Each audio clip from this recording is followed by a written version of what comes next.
So it's that time of year. We're all in a hurry to finish up last-minute shopping. And sometimes many of us aren't paying attention to our surroundings in crowded mall parking lots.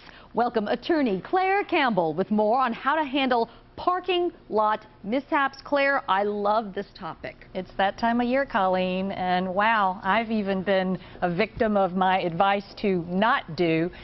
We're also interested in getting to the mall and getting that parking place, and if anything happens, don't call the police, you know, let's take care of it together. I recently had something happen and just got a napkin from the individual. It wasn't bad, nobody was hurt, and we were just in a hurry, and it was raining. I can't find the napkin now, so anyway, I've got a nice little dent in the front of my hood, and that happened to you, Clair Campbell. So, I don't believe it. You yes. know, nobody needs to leave the scene of the accident, no matter how big of a hurry. I mean, if I had waited 30 minutes for the cops to come, and granted, I've heard horror stories that we waited an hour because nobody's dead, bleeding, or otherwise, right. And yet you end up getting stuck. So I'm stuck, and this is advice to viewers. Just stay there, have the police come, even though you're getting pleased from the negligent party. Don't ruin my life with two ticks on your insurance point or your driver's license. Be patient and wait and call the police, yes. Is what you're saying. I think we've all been in those where you think it's just so minor, it's not that big of a deal. I take your name on a napkin and you think it's okay. But what if you're racing for a parking spot? You see this happen at the mall. I know. Who is at fault if you get into a fender bender if two of you are trying to get the same spot?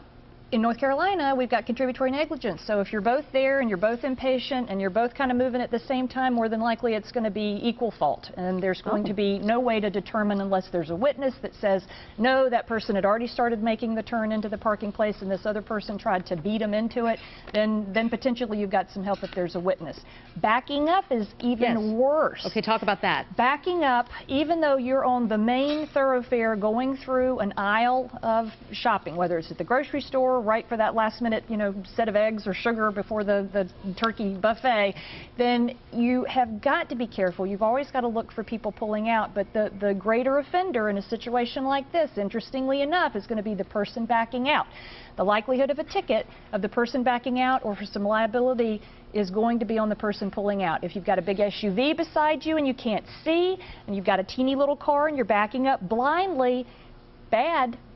Because you're going to pull out into somebody who is on the dominant thoroughfare, the dominant aisle. They're going to have the right-of-way. They're going to be free of any liability unless they're speeding, and that's another issue. But but that's good. That's very good to know if you're backing out. Okay, what if there aren't clear right-of-way signs in parking lots and on the pavement? You're going to be back to the old driver's manual where everybody has to take a turn around, you know, clockwise around. The one on the right keeps going and so on, because if there's no line, no stop sign, and a lot of parking lots don't have it, and it's easy just to keep going.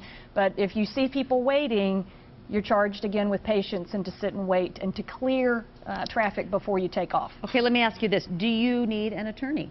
Usually not unless there's injury. If injury is involved, that's when attorneys typically begin to be useful. If it's just property damage, then I think most people can handle that on their own. Again, you know, sometimes it's a liability problem, and that is going to require an attorney if court is involved. Okay. Clair Campbell, so good. Thank you so much. Campbell & Associates has offices in Charlotte, Gastonia, Hickory, and Rock Hill. They offer free consultations. Contact them at 704-333-0885. Again, 704-333-0885. You can also go to the website. It's injuryhelp.org. Injuryhelp.org. Great information, Claire. Thank you. Merry Christmas. Thanks.